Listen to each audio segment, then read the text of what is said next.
Welcome to your channel Arts Tutorial সাহিত্য দর্পণ। Student, আজকে আমি মাধ্যমিক ভূগোল বিষয়ের গুরুত্বপূর্ণ একটা সাজেশন দিতে চলেছি। আশা করি প্রত্যেকটা প্রশ্নই তোমাদের করা আছে।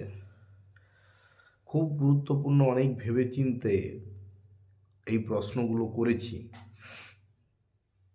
এবং আমার বিশ্বাস এই কোশ্চেনগুলির মধ্যেই প্রত্যেকটি প্রশ্ন আসবে।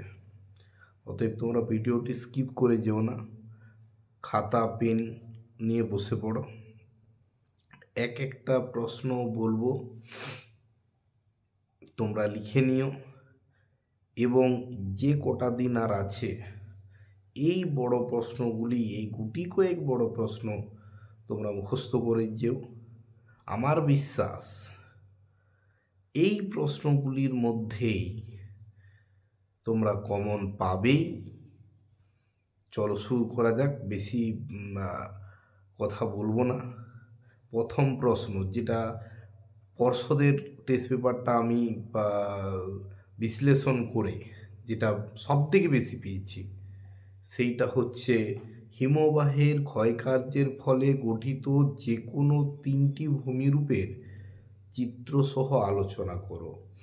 খুব গুরুত্বপূর্ণ প্রশ্ন, প্রায় প্রত্যেকটা অধ্যায়ে আমি পেয়েছি। অতএব আমি অনুরোধ করব তোমাদেরকে প্রশ্নটা খুব গুরুত্ব সহকারে তোমরা প্র্যাকটিস করে যেও। তিনটে ভূমিরূপ, যে কোনো তিনটে চিত্রসহ বর্ণনা করবে। দ্বিতীয় প্রশ্ন, হিমবাহ জলধারার মিলিত কার্যের ফলে যে কোনো তিনটি ভূমিরূপ। হিমবাহ ও জলধারার মিলিত কার্যের ফলে যে কোনো তিনটি ভূমিরূপের চিত্রসহ আলোচনা। পরের প্রশ্ন, বায়ু ও জলধারার মিলিত কার্যের ফলে, আরেকবার বলি, বায়ু ও জলধারার মিলিত কার্যের ফলে গঠিত যে কোনো তিনটি ভূমিরূপের চিত্রসহ আলোচনা করো। পরের প্রশ্ন, বায়ুর ক্ষয়কার্যের ফলে গঠিত যে কোনো তিনটি ভূমিরূপের চিত্রসহ আলোচনা করো। তারপরে পরের প্রশ্ন, এই প্রশ্নটিও খুব গুরুত্বপূর্ণ প্রশ্ন। এই যে প্রাকৃতিক ভূগোল, এখান থেকে তোমাদেরকে দুটো করতেই হবে বড় প্রশ্ন। আমি আশা করব এই আমার দেওয়া প্রশ্নগুলোর মধ্যেই তোমরা কমন পাবেই। তো যাওয়া যাক। নিয়ত বায়ুর সঙ্গে বায়ুর চাপ বলয়ের সম্পর্ক। নিয়ত বায়ুর সঙ্গে চাপ বলয়ের সম্পর্ক। পরের প্রশ্ন, উষ্ণতা তারতম্যের কারণগুলি আলোচনা করো। উষ্ণতা তারতম্যের কারণগুলি আলোচনা করো। পরের প্রশ্ন, গ্লোবাল ওয়ার্মিং বা বিশ্ব উষ্ণায়নের প্রভাবগুলি আলোচনা করো। গ্লোবাল ওয়ার্মিং বা বিশ্ব উষ্ণায়নের প্রভাব। পরের প্রশ্ন, জোয়ার ভাটা সৃষ্টির কারণ ফলাফল আলোচনা করো। জোয়ার ভাটা সৃষ্টির কারণ ফলাফল আলোচনা করো। এরপর আমরা আঞ্চলিক ভূগোলের দিকে যাই। আঞ্চলিক ভূগোল বলতে ভারতের ভূপ্রকৃতি প্রথম অধ্যায় আছে। ভারতের ভূপ্রকৃতি প্রথম অধ্যায়ে যেটা আমার চোখে গুরুত্বপূর্ণ বলে মনে হয়েছে এবং আমার বিশ্বাস তোমরাও পাবে, যদি পর্ষদের টেস্ট পেপারটা একটু উল্টিয়েছ বা বিশ্লেষণ করে দেখেছো, তাহলে তোমরা বুঝতে পারবে।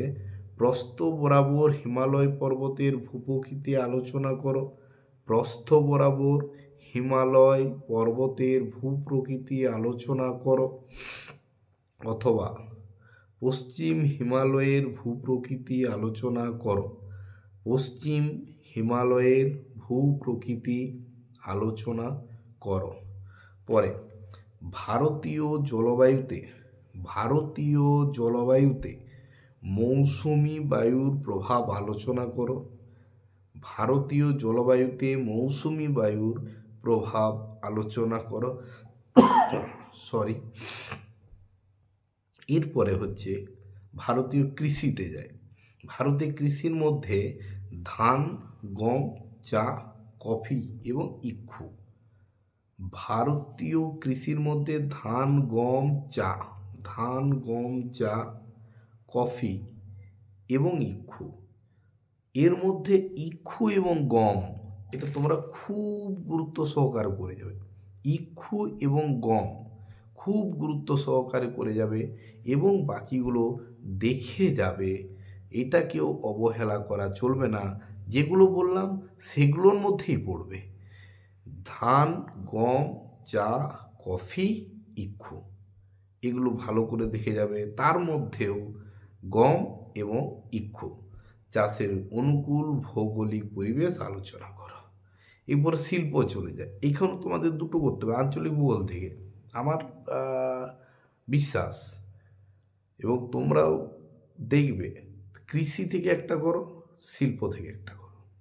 কৃষি থেকে ধান, গম, চা, কফি, ইক্ষু, এটার মধ্যে একটা কমন পাবি।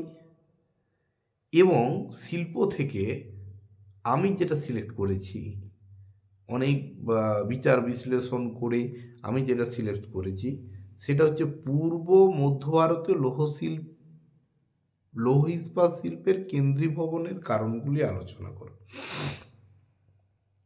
পূর্ব ও মধ্য ভারতে লৌহ ইস্পাত শিল্পের কেন্দ্রীভবনের কারণগুলি আলোচনা করো। পরের প্রশ্ন, পশ্চিম ভারতে কার্পাস বয়ন শিল্পের উন্নতির কারণগুলি আলোচনা করো। পশ্চিম ভারতে কার্পাস বয়ন শিল্পের উন্নতির কারণগুলি আলোচনা করো। পরের প্রশ্ন, ভারতের নগর বিকাশের বা শহর গড়ে ওঠার কারণগুলি আলোচনা করো। এটাও কিন্তু আমি প্রত্যেকটা পর্ষদ টেস্ট পেপারে প্রত্যেকটা প্যাসেজেই আমি প্রায় দেখেছি এই নগর বিকাশের কারণ বা শহর গড়ে ওঠার কারণগুলি আলোচনা করো। এছাড়া আমি আরেকটা এক্সট্রা দিচ্ছি যে ভারতের নগরায়নের সমস্যাগুলি লিখো, তার সঙ্গে টিকা লিখো। এটা 3 নম্বরের জন্য এলেও আসতে পারে। 3 নম্বরের জন্য ভূমধ্যসাগরীয় জলবায়ুর বৈশিষ্ট্য লিখো। ভূমধ্যসাগরীয় জলবায়ুর বৈশিষ্ট্য লিখো। তো প্রিয় ছাত্রছাত্রী, আজকে সম্পূর্ণ সাজেশনটা আমি আলোচনা করে দিলাম, সম্পূর্ণ সাজেশনটা আমি দিলাম। আমার বিশ্বাস তোমরা এই প্রশ্নগুলি করলেই মাধ্যমিক 2024 ভূগোল বিষয়ে প্রায় সব কমন পেতে চলেছ। অতএব গুরুত্ব সহকারে এগুলি করবে। এছাড়াও একটা কথা মনে রাখবে, সাজেশন দিয়েছি তার মানে এই নয় যে এটাই কোশ্চেন, এটাই পড়ে চলে গেলে হয়তো সব পেয়ে যাব। না, এটা শুধু 5 নাম্বারের জন্য দিলাম। এখনও 3 নাম্বার আছে, 2 নাম্বার আছে। তার জন্য তোমার যে গৃহশিক্ষক যে প্রশ্নগুলি কমনযোগ্য বা প্র্যাকটিস করিয়ে দিয়েছে, সেগুলোও প্র্যাকটিস করো। তার সঙ্গে টেক্সট বই পড়ো, অনুশীলনী যে প্রশ্নগুলো আছে সেগুলো পড়ো, টেস্ট পেপারের যে কোশ্চেনগুলো আছে সেগুলোও প্র্যাকটিস করো। তোমাদের সাফল্য কামনা করছি। তোমরা প্রত্যেকেই সফল হও। ধন্যবাদ।